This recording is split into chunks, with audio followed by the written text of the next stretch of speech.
बात यहाँ पर ये होती है कि जी पाकिस्तान टीम बहुत प्रेशर में थी। मुझे ये समझ नहीं आता कि प्रेशर आखिर किस चीज़ का। आप इतनी करोड़ों की आवाम में से सेलेक्ट होते हैं, 60-60 लाख रुपए के कॉन्ट्रैक्ट करते हैं, इतने कमर्शियल्स करते हैं, लीग्स खेलते हैं, करोड़ों अरबों रुपए आप अपनी जेब के अंदर कर रहे होते हैं, और ज़ाहिर सिलेक्शन इसी बेस पर होती है कि आपको प्रेशर लेने की आपके अंदर क़ुव्वत हो। तो ये क्या मतलब ये बात डाल देते हैं कि जी प्रेशर बहुत था इस वजह से नहीं खेल पाए। तो अगर इतना प्रेशर है तो फिर नहीं खेला करें ना, आप घर में बैठे आराम से, इतने पैसे क्यों ले रहे हैं? 60-60 लाख रुपए। मैं कमर्शियल देखता हूँ कि बाबर आंखों पे पट्टी बांध के भी शॉट मार रहे होते हैं, लेवल ही और है। तो ये क्यों है भाई? जब प्रेशर, किस बात का प्रेशर? देखिए शेरी भाई, अभी आपने बहुत ही अच्छा पॉइंट रेस किया हार्दिक पांड्या वाला। हार्दिक पांड्या ने शायद पाकिस्तान की अप्रोच की कलई खोल दी, पाकिस्तान के खेलने के अंदाज की कलई खोल दी, एक्सपोज कर दिया उन्होंने अपने इस स्टेटमेंट से। उन्होंने कहा कि जिस अंदाज से पाकिस्तानी बैटर्स बाबर आजम और रिजवान खेल रहे थे, उनकी इंटेंशन समझ में नहीं आई। दूसरे लफ्ज़ों में ये कह सकते हैं वो चांस ही नहीं ले रहे थे। वो चांस नहीं ले रहे थे तो हमें किसी एक लम्हे में भी नहीं लगा कि हम मैच से बाहर हैं। बिल्कुल, क्योंकि देखिए आप जब चांस लेंगे तो ही सामने वाले पे प्रेशर क्रिएट करेंगे। हम चांस ले ही नहीं रहे थे।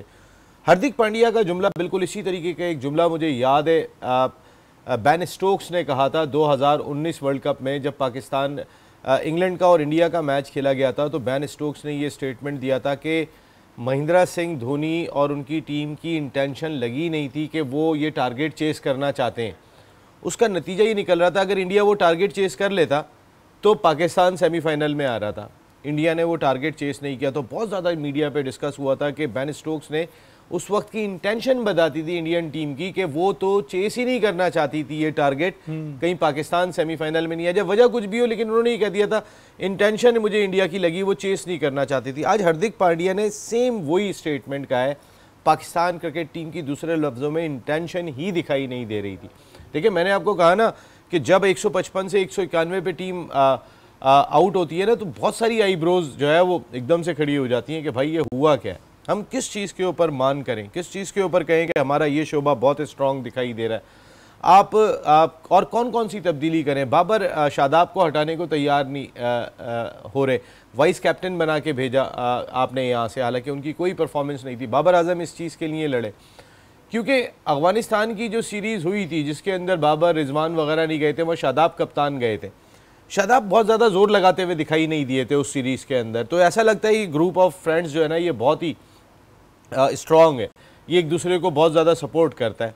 लेकिन आप पाकिस्तान क्रिकेट को तो सपोर्ट करें ना। आज मुझे अजीब सा लग रहा था रवि शास्त्री को, जब मैं कमेंट्री में सुन रहा था, उन्होंने जो पाकिस्तान की बॉलिंग के बारे में कहा। मैं खाली हम जो बात करते हैं कि हमारी बॉलिंग वर्ल्ड क्लास है, वर्ल्ड क्लास है, सिर्फ वो सेंटेंस सुने तो हमें शर्म आ जानी चाहिए। उन्होंने कहा कई की वर्ल्ड क्लास बॉलिंग है ये। कहते शाहीन शाह अफरीदी अगर शुरू के अंदर आपको आउट करके दे दें तो थोड़ा सा इम्पैक्ट लगता है, वरना उनका कोई इम्पैक्ट ही नहीं होता। कह रहे शाहीन शाह अफरीदी कोई वसीम अकरम नहीं, और वसीम अकरम बनने में उन्हें बहुत टाइम लगेगा। अच्छा नसीम भाई, वो एक तरीके से बात फिर कह भी सही रहे ना कि वो जो ऑन ग्राउंड देख रहे हैं, अब हम अपने मुंह से बोल रहे हैं वर्ल्ड क्लास है या जी हम नंबर 1 लोग हैं, हम फलाने ढिमकाने, लेकिन ऑन ग्राउंड हम क्या कर रहे हैं?